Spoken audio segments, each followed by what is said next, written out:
A lot of people have been pointing out weird media articles about the most recent incidents of police brutality. Take for instance this one by CNN writer Van Jones. Opinion: the police who killed Tyre Nichols were black, but they might have still been driven by racism. He writes that black people are susceptible to anti-black messaging, but what exactly did he mean by that? He brings up the classic schoolhouse experiment from the 60s in which black children were more likely to pick the white, blue-eyed dolls out as beautiful over the black dolls. This was a lazy citation on his part, since it doesn't specifically demonstrate why a black police officer might harbor hatred for his own race, since it doesn't elaborate on the theory of systemic racism. But obviously, this opinion that policing, no matter the race of the police officer, is systemically racist is shared by a lot more people than just Van Jones, and would you have it? Other people are more competent at expressing why they hold this view. It's because he's a journalist, no other reason. Journalists function at suboptimal levels. Tim Wise tweeted this: "Anyone who says the killing of Tyre Nichols can't be about racism because the cops are also black doesn't understand how white supremacy or anti-blackness work." Now, I actually agree with Tim Wise, and I'll explain why. The real reason why leftist Marxists hold this view that black-on-black police brutality is still racist is because they believe that the police force as a whole supports systemic racism, no matter who is doing the policing. The argument for this centers around W.E.B. Du Bois' theory of the color line and the theory of white privilege. On this subject, I'll be drawing from Joel Olson's book, The Abolition of White Democracy, where this is explained more in depth. I'll give a quick rundown on this. Leftists hold that the white bourgeoisie in America and elsewhere have devised a system of exploitation in order to benefit white society at the expense of non-whites. This is called white privilege. The exploitative system of white privilege supposedly relies on propaganda, racism, and police repression in order to maintain its cohesion.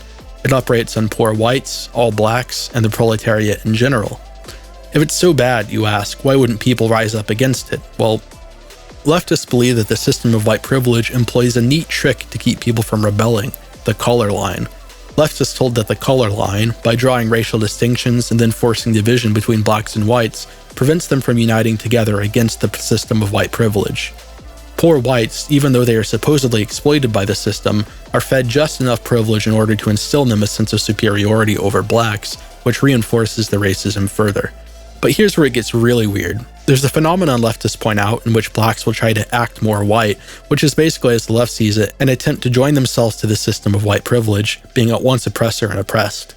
This is the same phenomenon that takes place in totalitarian regimes, where a citizen will become an informer on his family just to get more rations, for example.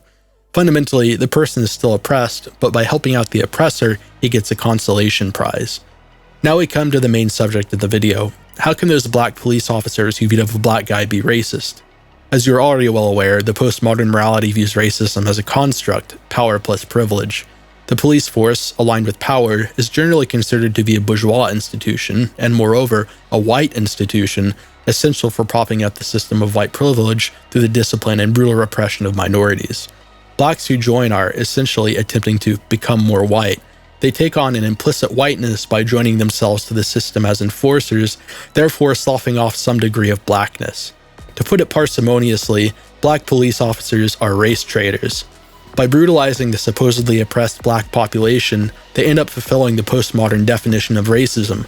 They have policing power, and by earning money brutalizing their own race, they benefit from white privilege. And moreover, the system of policing as a whole, which is supposed to reinforce anti-black white laws, is racist. All of that is more or less the way the left views matters like this. A lot of people can sense that it's absurd on its face. There's a lot of evidence that there is no systemic racism. There's evidence that a lot of the inequality between blacks and whites is just down to genetics, has basically nothing to do with sociological factors. But ultimately, don't underestimate your opponent. They actually believe this stuff, and they elaborated on it constantly. Their university curricula devoted to the study of white privilege, analysis of systemic power structures, and so on. They have a roughly consistent worldview. When Tim Wise made his tweet, he turned a lot of heads, but he is correct. People are misunderstanding exactly what the left-wing position is on matters like this. Obviously, I don't have to say that I reject the left-wing premise, but that isn't the point of the video.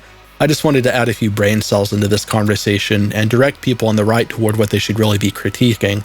I hope this video is able to help you understand it a little bit better.